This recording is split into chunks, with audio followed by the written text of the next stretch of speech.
हम नीरज प्रिया आप सब श्रोता लोग के प्रणाम करतनी, अपन मैया के चरणों में प्रणाम करतनी। आज बहुत ही सुंदर सुंदर भजन के आयोजन भइल बा। आई भजन सुनल जाओ, प्यारा प्यारा भजन, सुंदर सुंदर भजन।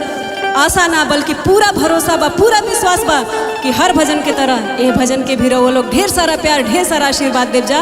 तो आई सुनल जाओ भजन। का भाव लागता का हो?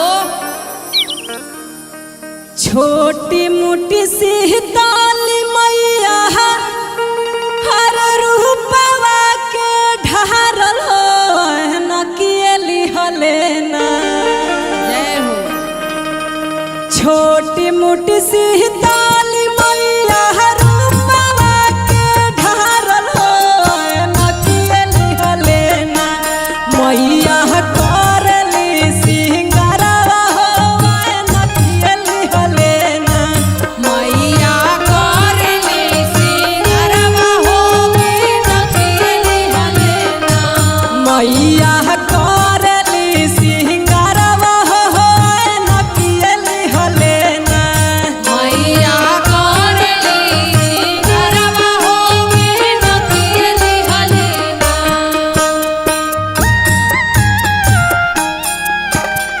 जय हो।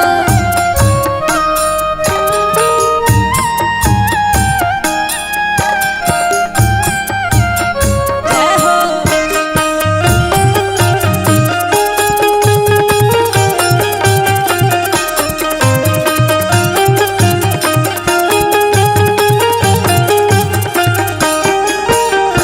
घोड़ावा चढ़न अइले भैरो नंद भैयावा हो कि पूछे रे लगले ना। घोड़वा चढ़ल अइले भैरो नंद भैया हो कि पूछे लगले ना। घोड़ावा चढ़न अइले भैरो नंद भैयावा हो कि पूछे रे लगले ना।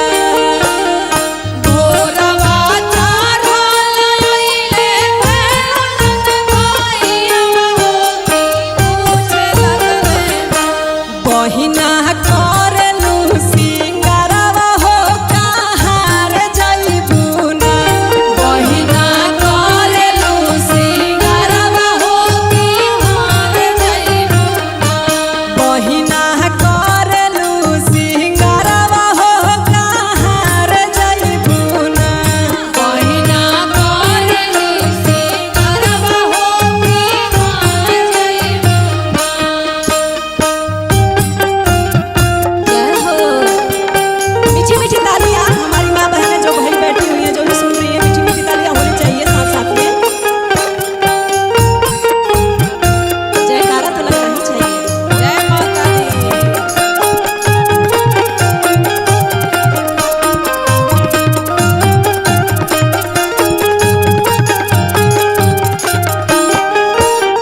जाए के तो जाइले भैया राजा बाबू हवेलिया हो कि उनके घरवाना। जाए के तो जाइले भैया मालिया हवेलिया हो कि उनके घरवाना। जाए के तो जाइले भैया मालिया हवेलिया हो कि उनके घरवाना। हमारे फूल ओढ़ौलवा हो कि उनके घरवाना। हमर फूल ओढ़ौलवा हो कि उनके घरवाना। हमारे फूल समहतुलवा हो कि उनके घरवाना। हमर फूल समातुलवा हो कि उनके घरवाना। मीठी मीठी तालियां। जय हो मैया, जय हो माता रानी। माँ सब पे अपनी कृपा बरसाए और हमारी जितनी माताएं बहनें हैं सबका सुहाग यही बना रहे।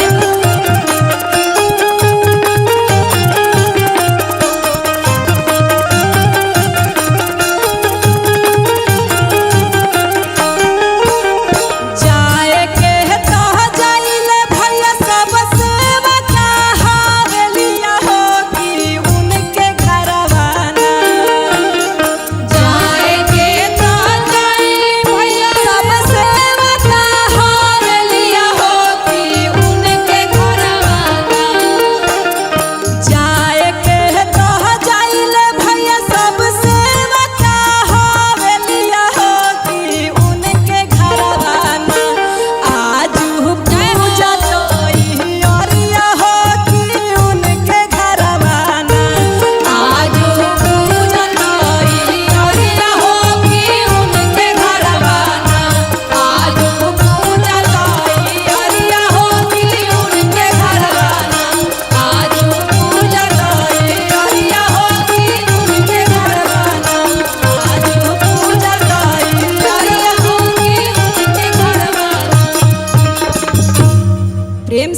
अष्टभुजी मैया की जय।